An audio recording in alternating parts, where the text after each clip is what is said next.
Hello, welcome back to Endeavours. It's September the 14th. I'm Jackson. As always, timecodes will be in the description if you want to jump ahead to when I speak about one of the options in particular. Now, I'm going to be real with you here. These three here are the only ones you should do. These two here are fucking ridiculously long compared to these three here. The Guildmate issue is the issue. It's the issue. Also, kind of interesting that one is uppercase and one's not.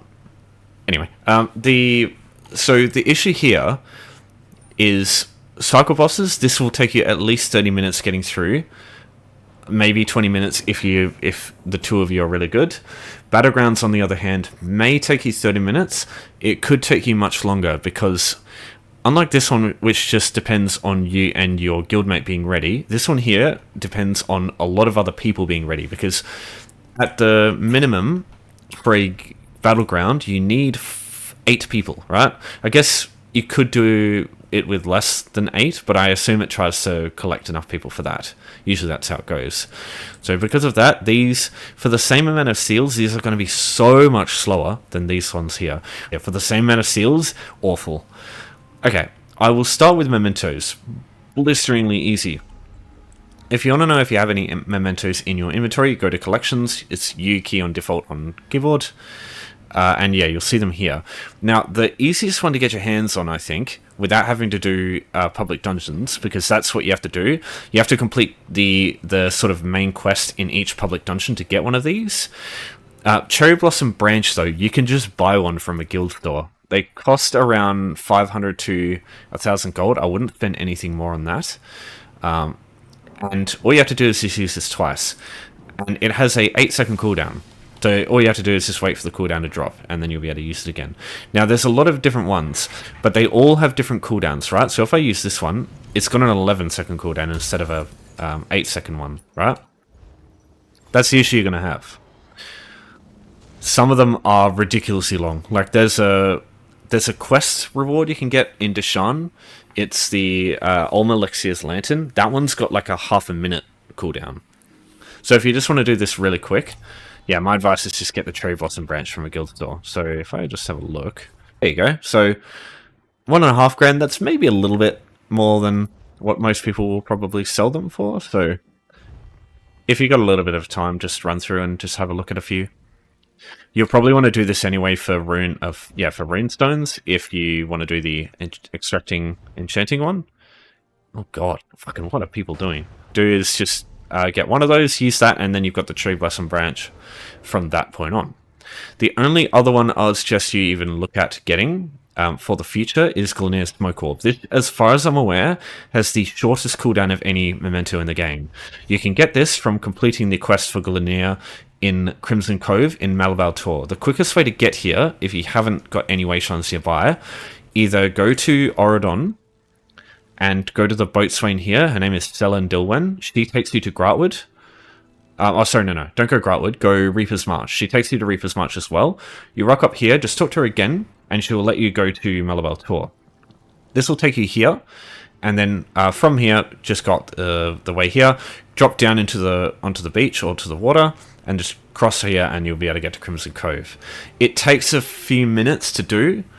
You have to go through the mass amounts of enemies in this public dungeon, but most times, like, people will come through and farm the people there, so you can just go through without killing anything. Yeah, that one there takes 5 minutes probably if you're quick. But yeah, once you've done it, you never have to worry about it again. Just as soon as you log in, Mementos, boom, done.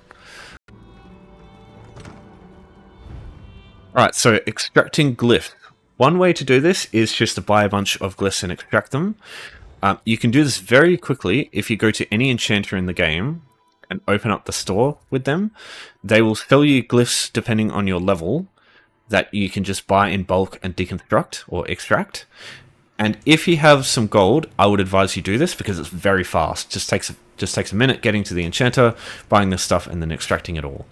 But it's quite expensive if you do this on a high level character, because the cheapest one is Monumental, and buying 8 of these, that's what, about 2 grand? I still think personally 2 grand is good if you want to do an endeavor for 15 seals quickly, but I know not everyone's fucking rich, so yeah, I'll just go through something that is probably much more affordable. So unlike with alchemy, what we discussed the other day, any combination of runes will work together. So it just depends on what you can use, not what you have available. So firstly, blue runes, because you need one of each, right? You need a blue rune, a green triangle rune, and then a brown orange circle rune. So the blue ones are the easiest because you can just buy them directly from the enchanters. I would advise you do this, and I would advise you only buy Jode and Jora because these are the cheapest by far, and everybody can use these. From level 1, you can use Jode and Jora. So buy a bunch of these. That's one way. You can buy them from guild stores, but from what I've seen, they are more expensive on guild stores for some interesting reason. Like, here, look at that. The TTC suggested is about 40 gold, or 45, and they're 30 gold on there, so just fucking buy them from there, it's better. As for the orange, like, circle aspect runes, only use Jejota, my advice, because Tar is more expensive because they're used in Wriths, and then Jejota is usable at level 1 as well. So, and it's so much cheaper. Like, Donata is still not too bad, but Jejota is usable by everyone, and you can buy the shit in bulk for very cheap. So yeah, that's my advice there. Essence runes is the one where it's much more in the air, like up in the air. Just look for any that you can buy like a cheap like stack of, essentially. The ones you should definitely steer clear of will be Oko, Denny, Mako will also be a little bit more expensive usually, because these are the writ options, the ones used a lot in crafting writ. Haoko is usually pretty good because disease, not a lot of people tend to build glyphs with this. I think the best though will be, oh god, what's it called? It's the potion one. I don't remember what they're called. I can't find it here, but yeah, you could just buy a stack of Dittery. I know it's as expensive as buying all the glyphs that way, but you can use so many more of these. Like, it's much cheaper per item. So you could spend your 2 grand now, and this will set you for like years, no, maybe not years, but months and months of doing this enchanting endeavor whenever it comes up, right? Because these will come up in the futures. I'm telling you that right now. But yeah, you can try and look further and see if there's like small amounts of items that you can find. But yeah, my advice is just buy a full stack, because usually people sell them for cheaper. And like, try not to spend anything more than like 15 gold per item. Look at the unit price, not the actual full price. Because yeah, you could be buying like for cheap, but each item could be very expensive. Like Denima for 22, that's still way too much.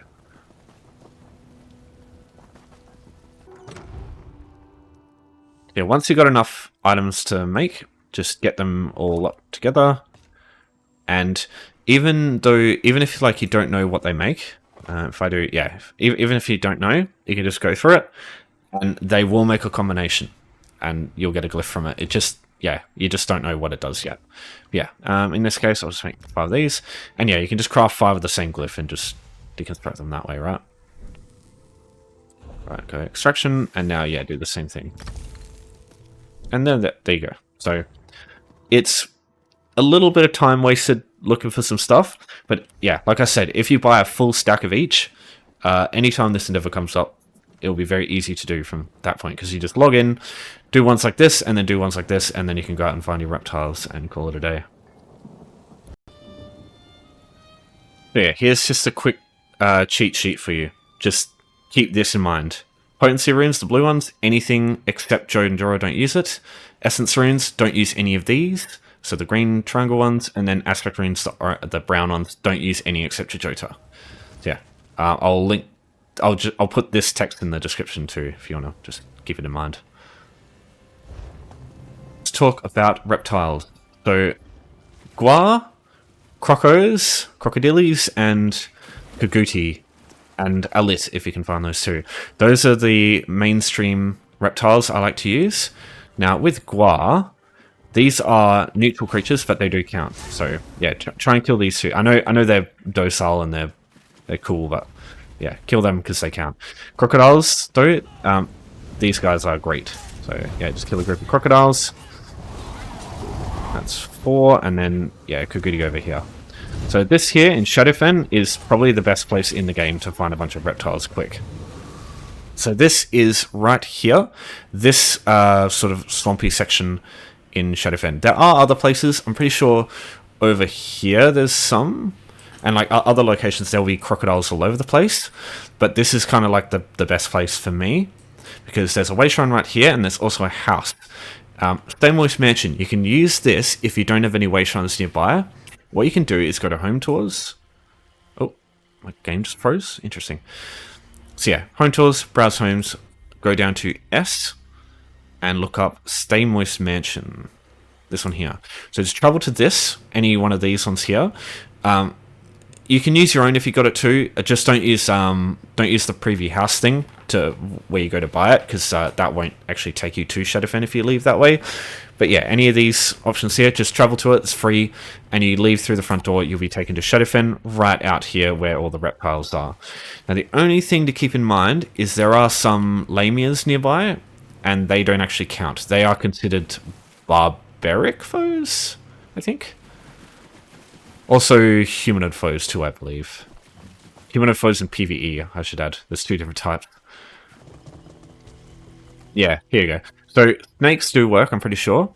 But yeah, lamias don't. So yeah, just keep that in mind. Oh, excuse me. I was never here.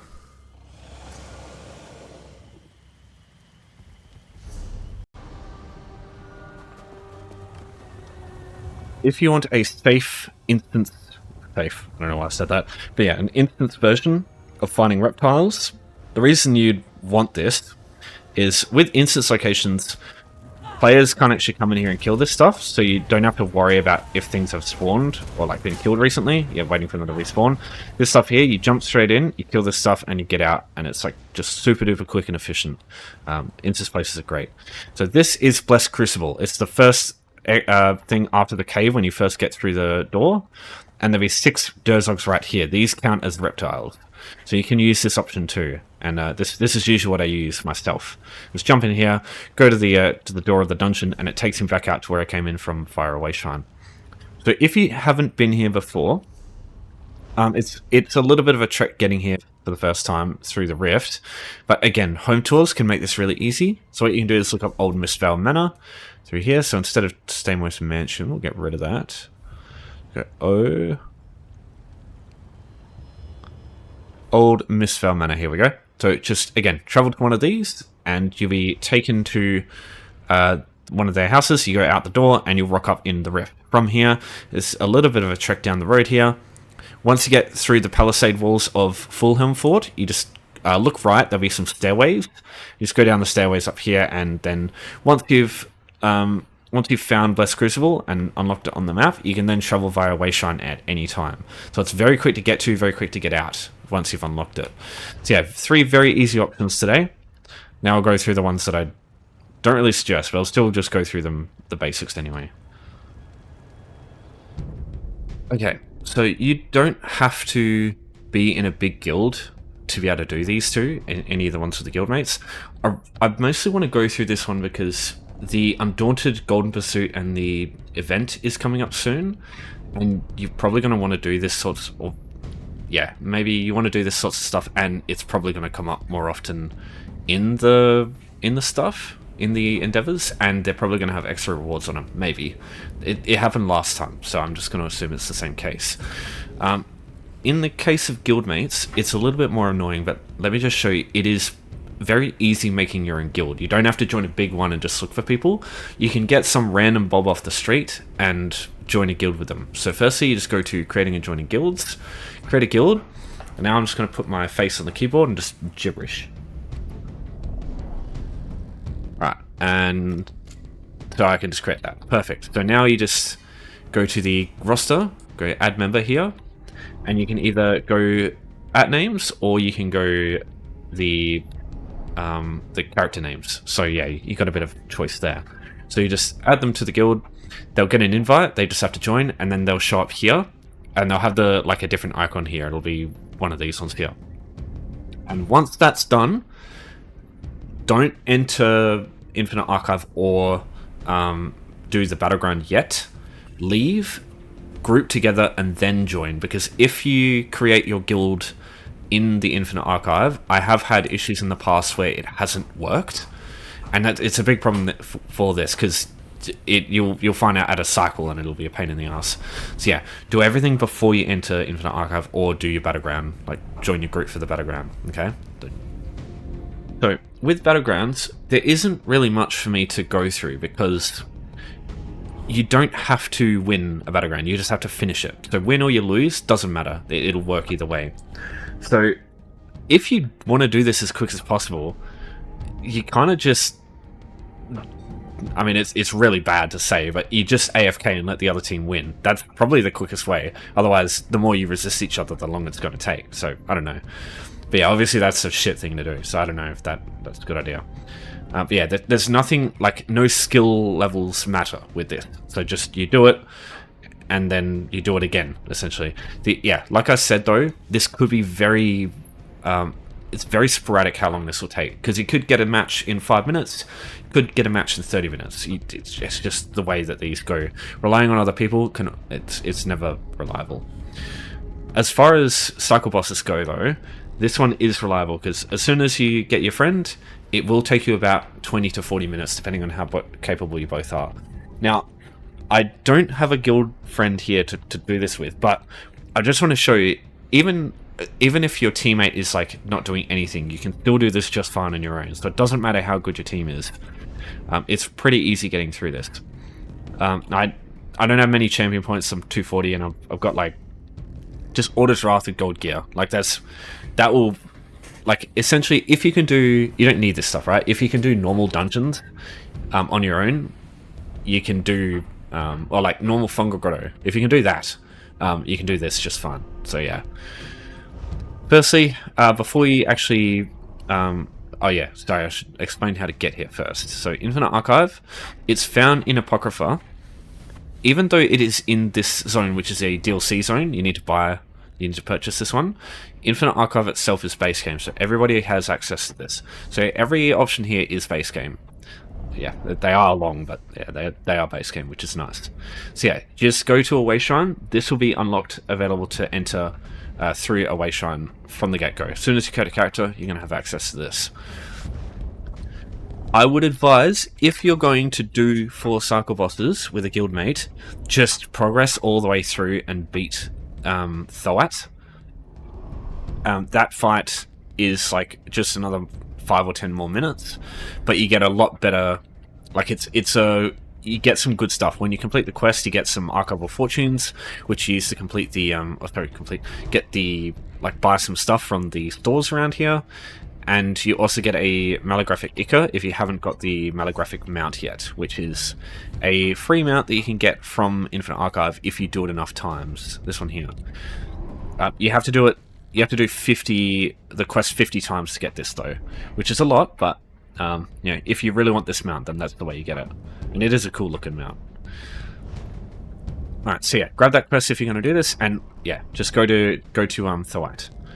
Now, in order to start this off, you go through the archival wings here. This is how you get into Infinite Archive to start with. So starting off, these black circles are the sort of starting arena. So you enter this and it begins the first fight in Infinite Archive. It will be very simple from the get-go. You'll get a couple of melee enemies and a ranged enemy. The sort of doctrine I follow here is just stack on the ranged enemy and the melee enemies will come over to you anyway. Because otherwise the ranged enemies will just always try and run away from you. That's group 1. As soon as you kill them, another group will spawn. Just be a group of regular enemies. I guess we get some relic fiends. You could get some reptiles in here, but I find you don't get many. I think the death hoppers are considered reptiles, even though they're amphibians. Aren't frogs amphibians? Yeah, anyway, doesn't matter. Alright, so on the third wave, you'll get these tougher enemies. You get the tier 1 sort of sub-bosses. But in the early stages, it's pretty straightforward. Just focus the little guys first, usually. I know I killed that guy first, but yeah. The little enemies tend to be more dangerous than the big enemy on their own. Most of the time, anyway. Right, so every time you complete a stage, this is just a stage, you get a verse. Some of these verses can be really fucking strong. Some of them can be quite shit. In most cases, it's going to be better looking for offensive verses. Not always, though. There's some offensive verses that are virtually useless unless you run very niche setup.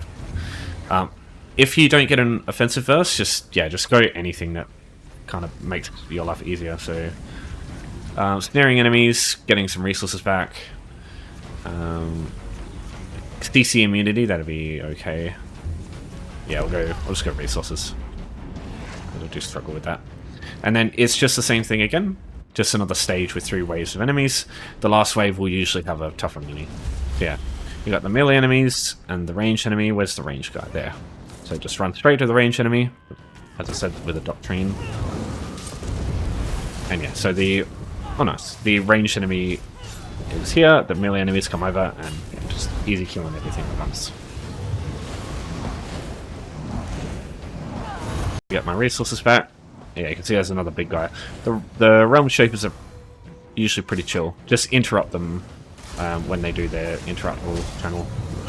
And that's just a lich crystal there. You just move. Okay, drop that. And then the old. Alright, what do we got here? Flame Aura. Definitely one of the best defensive verses you can get. Yeah, this will be an easy boss. So this coming up now is a Stuckle boss. So these are what you're looking for. So the Whisperer, this is the first boss, the final boss of Spindleclad. So yeah, if you can get a good offensive verse here, these are usually pretty chill. Otherwise, they just can take some time.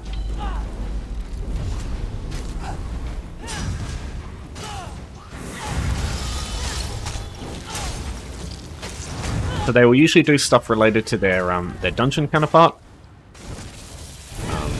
They usually have some extra stuff though, but they will change a bit. Like the one in Spindleclad 1, she does like a fucking 5-second snare, 5-second stun. Sorry, this one doesn't. So it's much easier.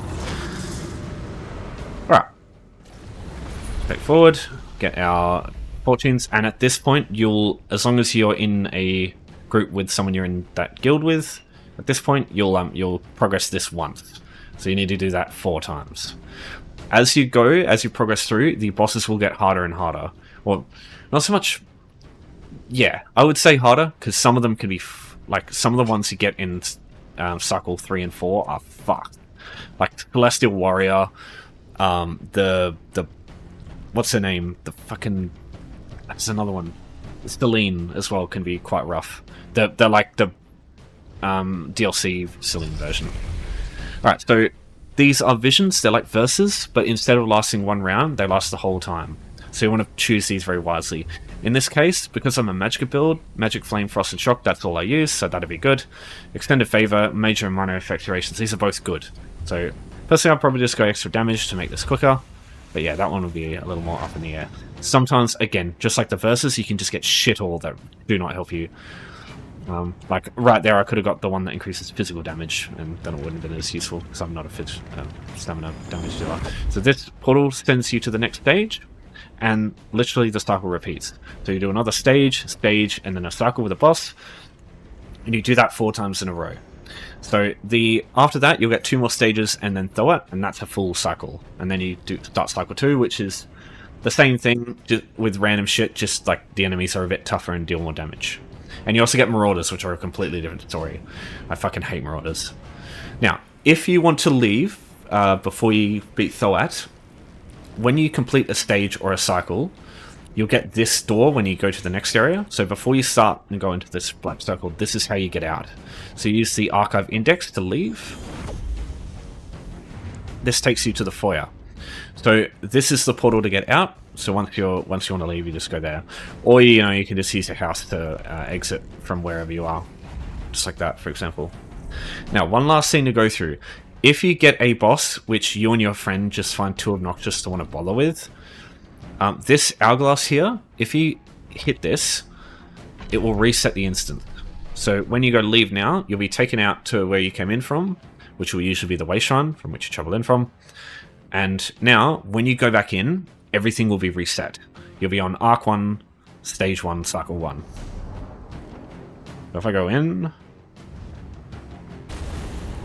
And yeah, you can see it's a different room. And if we hit this, you'll see at the counter it says 0111. So we're back at the start. All right. I think that's all the information you'll need. But if you have any more questions, just give me a buzz. You know how it is. All right. Leaving it there. Thank you everyone for watching. Thanks for your support as always. Take care for now. I'll see you next time.